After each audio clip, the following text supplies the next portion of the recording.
ultimate secret to happiness, finding your purpose with your passion, and so much more in the concept of Ikigai. That's right, we're talking about the concept of Ikigai, the Japanese method, finding your purpose in this world and what they use to find their reason for being. You're going to learn how to incorporate what the world wants, how to get paid, and do what you love in this episode. Curious? Well, let's get started.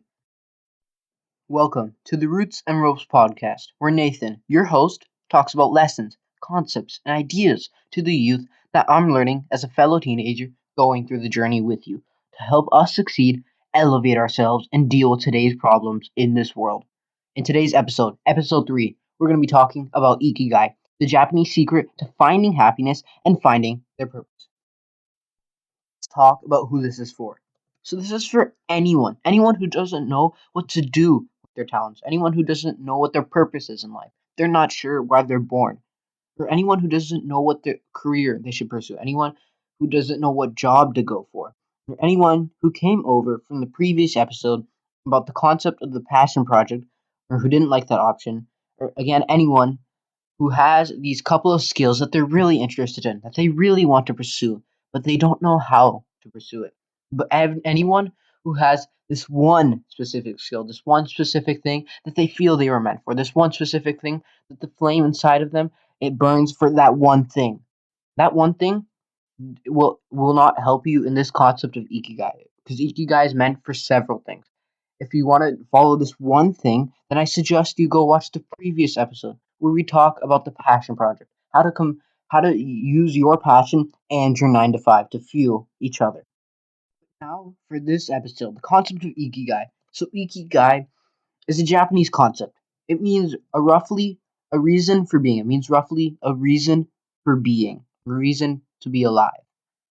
So many Japanese use this concept, and it's a book. It's also a book. It's by Hector Garcia. It's written by Hector Garcia. If you're interested in that, it's called Ikigai, The Japanese Secret to a Long and Happy Life by Hector Garcia. Again, that's Ikigai, The Japanese Secret to a Long and Happy Life by Hector Garcia. But let's get to the point. So what is Ikigai? We want to know what Ikigai is. We want to know the secret to finding our happiness and how do we find our purpose. Ikigai explained is a way. It's a way to combine your passions or gifts into jobs, into the real world to get paid. So how do I figure this out? So either you can look up the image online. It's a pretty famous image. You'll find it in the first couple of images. But if you want to do this out, if you want to print it, like do it right now while I'm talking in this episode, well then draw some circles. How many? 4. Draw some 4 circles to create a Venn diagram. A Venn diagram where they all collide into this one specific spot. And that's what we're going to be aiming for. 4 circles. They're for one thing each, and one thing they represent. The first circle, that represents what you're good at or what you want to be good at. What you're good at or what you want to be good at. The second circle, that's for what you love. The third circle, that's for what the world needs, what the world wants. And the fourth circle, lastly, is what the world will pay you for. What the world will pay you for. Okay? First circle. The first circle is what you're good at or what you want to be good at. So what you want to be good at, what does that mean? What you want to be good at is a skill, a talent, a career even. It's something that you wanted to be good at, but you never were. And what you're good at, we all know what that means. It's something, a skill, a talent, what you're good at. And what you love, that's pretty simple. It's not who, though. It's not where, not when. It's what. What do you love? What do you love doing? What do you love pursuing? What dreams do you love pursuing? And again, if there's this one thing that you love pursuing, don't watch this episode. If there's multiple things, these multiple skills, these multiple talents, there's something that doesn't really, there's not this flame inside of you that burns for this one thing. It's small and it burns for many things. That's what Ikigai is about. Usually talents or skills, they're not usually jobs. If they're jobs, then you might want to narrow them down and see why those jobs interest you. But for the next circle is what the world needs. What the world needs is what it's looking for, not necessarily what it's willing to pay you for, but what it needs. So, what the world needs, that's a research part. And how do you research this? Well, you simply look up upcoming careers in the next few years. That's one way. Another way is to figure out the dying careers actually of this decade and then eliminate them. So, any options that you were interested in that you see that it's actually dying, then you want to take that out. Sorry. But you don't want to look up every job in the world. You want to look up lots of jobs, and specifically the ones that involve the skills or talents that you put in the previous two circles. Whether you're good at them or not, you'll have to get good at them soon. But whether you're good at them or not, just look them up. So if I put speaking, then I would look up what jobs involve speaking. Or if I put math, I would look up what jobs involve math. And it's simple. Doing this exercise though, you want to list every single job. Yes, every single job for what the world needs. So if there's math and it gives you 20 jobs, write every single one of them down because we'll eliminate them in the next circle. But you want to write down as many jobs as possible. The point is to keep your mind open. Okay? So that's what the world needs. What the world will pay you for. What the world will pay you for is again some research, but not as much. What the world will pay you for is simply looking up the careers that you found or the jobs that you found in the previous circle. Not talents, not skills. It should be a career or job.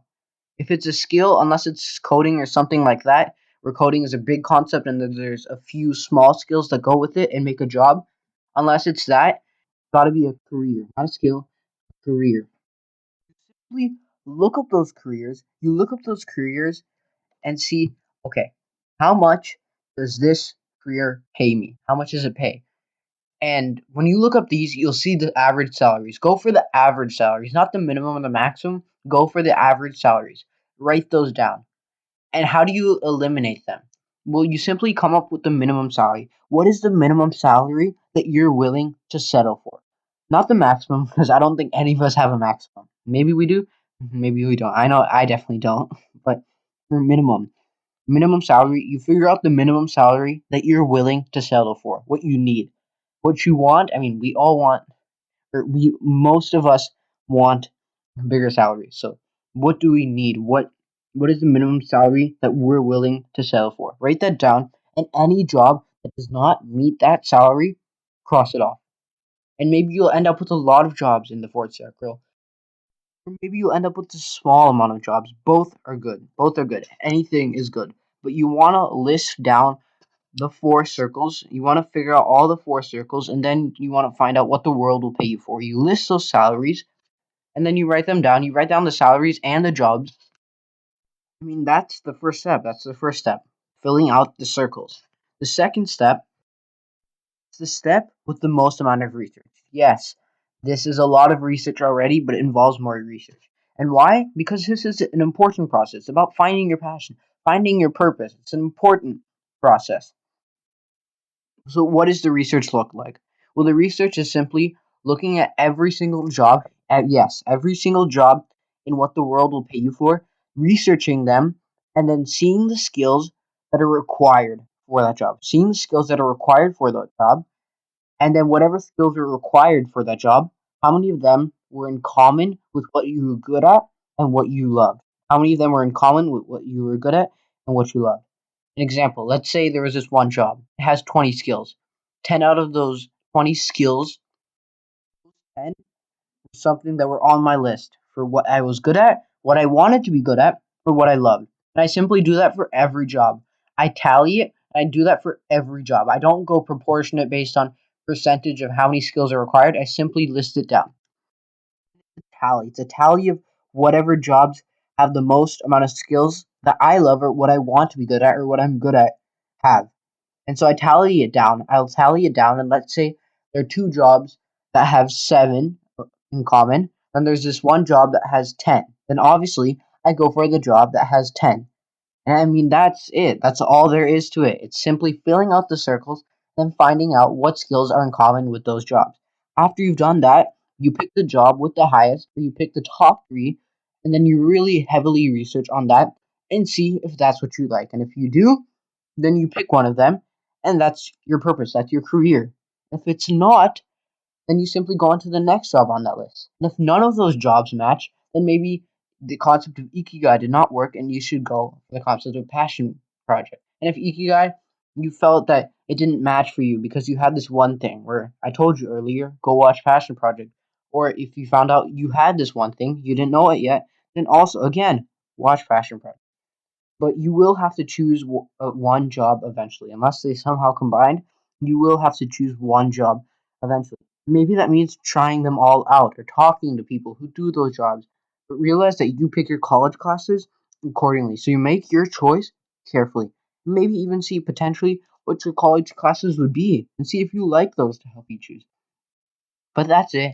Please subscribe if you haven't and share because someone else needs this. This is a revolutionary concept. But that's it for today.